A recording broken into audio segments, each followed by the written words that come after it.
All right, it's 105.7 The Point, everything alternative. Getting things going today. The front man of a band that has a show tonight over at one of my favorite venues in town, the Duck Room at Blueberry Hill. Tonight, 7 o'clock doors, show 8 o'clock. $12 will get you in to see Atlas Genius. And I know you introduced me, but I believe it's Keith right across from me. That is correct. All right, good. We're already off to a good start. So, Keith, thank you very much for taking the time out to stop by and say hello today. Thank you for having me. No problem. Now, they've got a great new song that we're playing called Trojans, and Keith is going to play it for us here in a couple of minutes. But I want to kind of get to know you guys a little bit better, you know, kind of the band before. Now, talk about, from the get-go, talk about being in a band with your brothers, specifically the positives about it, and if there are any kind of negatives that go along with it as well. Well, the positives are...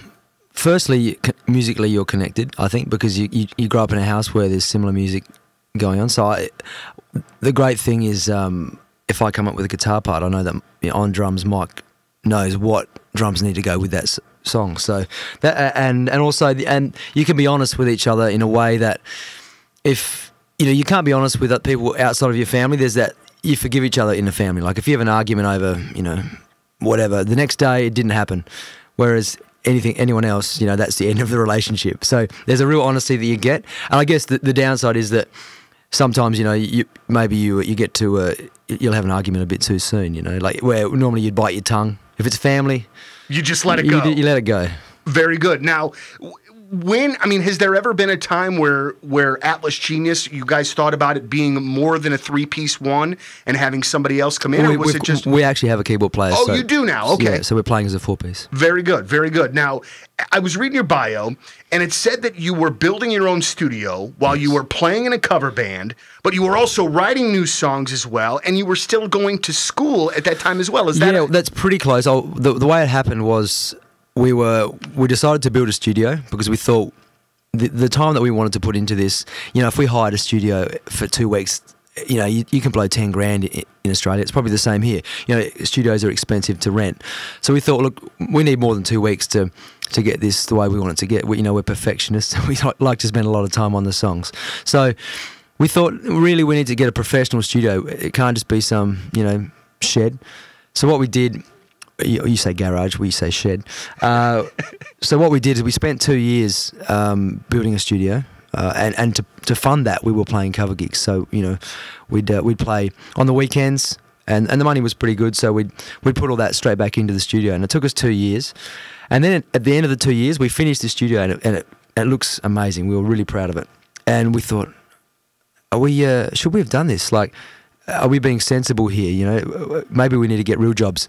And so at that point, we all decided to go back to school, ironically. I went and started studying architecture, and one of the other guys was doing economics. And we were heading down the safe path. We thought, let's get real here. We've got the studio, but, man, what do we do that for? But at the same time, we'd spend 1 or 2 days a week still writing and recording. And the first song that we finished in the new studio was this song called Trojans that we thought, yeah, this is pretty cool. But there's a lot of cool songs out there in the world. We didn't think much of it. We thought it's a nice song. Eventually, we thought, let's just put it out there. So we put it up on SoundCloud and just a couple of sites like that host music, and we put it up on iTunes, and forgot about it. And about 6 weeks later, Michael, the drummer, thought I should check the band email account that I set up, because I've never checked the email account to see, what's happening. Checked it, and there were, I think, 3 or 4 record companies had emailed us about the song. A few music lawyers from London and the States, and some agents. And we thought, this has got to be a joke. This has got to be one of our friends, Like, who is it? There's a few guys we know who would do that. This is a sick joke, guys. Seriously, come on. And then over the course of the next 2 months, we had about 30 record labels around the world, all the majors, a bunch of indies, 10 or so managers, another 10 or so lawyers email us about our music. And at that point, we thought, this is not a joke. This is actually legitimately happening. At the same time, it was exam time. So we're trying to concentrate on exams, which at the best of times it's not fun, let alone when you think you've got this other thing going on in your life with music. So it was a crazy time in our life where we had this. It was kind of like music was saying, "Hey, come back and give me another go." So it was a strange time, exciting but strange. Now, how did you what is that process like when you're sifting through lawyers and you're sifting through labels and, agents or whatever? How do you go about that? Do you have to kind of take some other folks that have worked with these people's words for it? How does that all work out? We took it really cautiously. We'd heard there's a lot of horror stories you hear about the music industry, and we'd certainly heard about a bunch of those stories.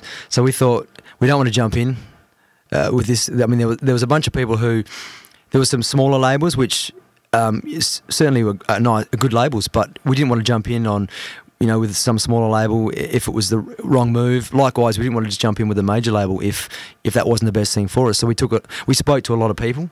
We were lucky that some of the people who got in contact with us early who were really reputable people in the industry. So we were able to go, hey, look, what do you think of this situation? What do you think of these companies? What's your advice? So I think we kind of had a good core team that we could trust getting advice with what to do. But, we spent a bunch of months before we committed to anything. So there was, this was definitely not a decision made in haste. This was something that you very much labored Absolutely over. not. Yeah, yeah. I would assume. Well, we've talked about that single, Trojans. We're playing the thing. Let's have you unleash it for us. Sure. Okay. All right, we got Keith from Atlas Genius live in the Point Studios. Okay, I'm just going to move this mic back just a little bit here now. Okay, this song is called Trojans.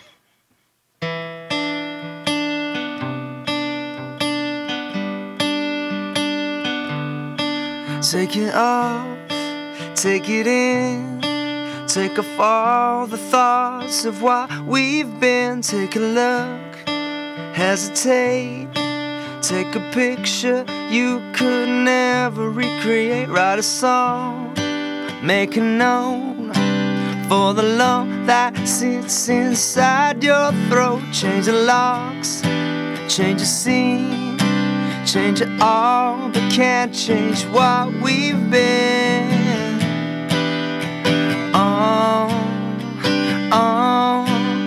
Your Trojans in my head. Your Trojans in my head. Your Trojans in my head. It's okay if it's gone, the thoughts that you had that it was the one. Oh, what is left for all those times? Is that what you get? Oh, regardless, the walls get painted anyway. Oh, you got in the gates, but it all got away.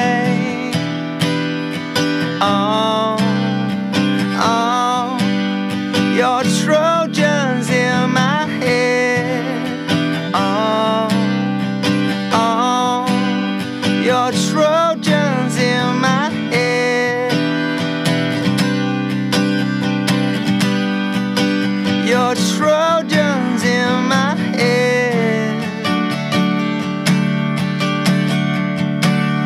Your Trojans in my head. Take it off, take it in, take off all the thoughts of what we've been. Take a look, hesitate, take a picture you could never recreate. Write a song, make a note for the lump that sits inside your throat. Change the locks, change the scene, change it all, but can't change what we've been.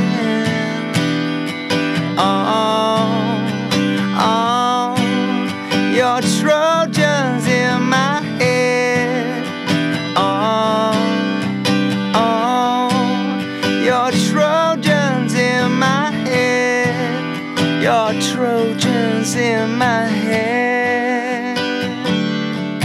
Take it off, take it in, all the thoughts of what we've been.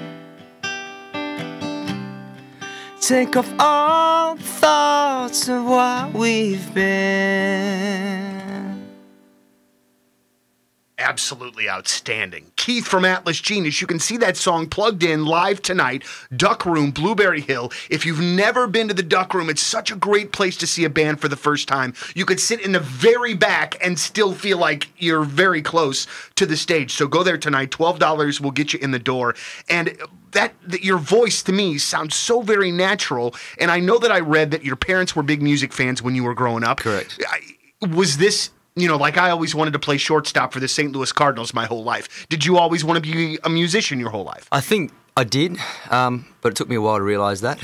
Really? I think, I remember being really young and singing in the shower, being into music before I even knew how to play anything or sing. But it wasn't until high school, I think, that I realised that music was something that I really enjoyed. Right. It was more than just a hobby. It was something that you could go on and do. Yeah.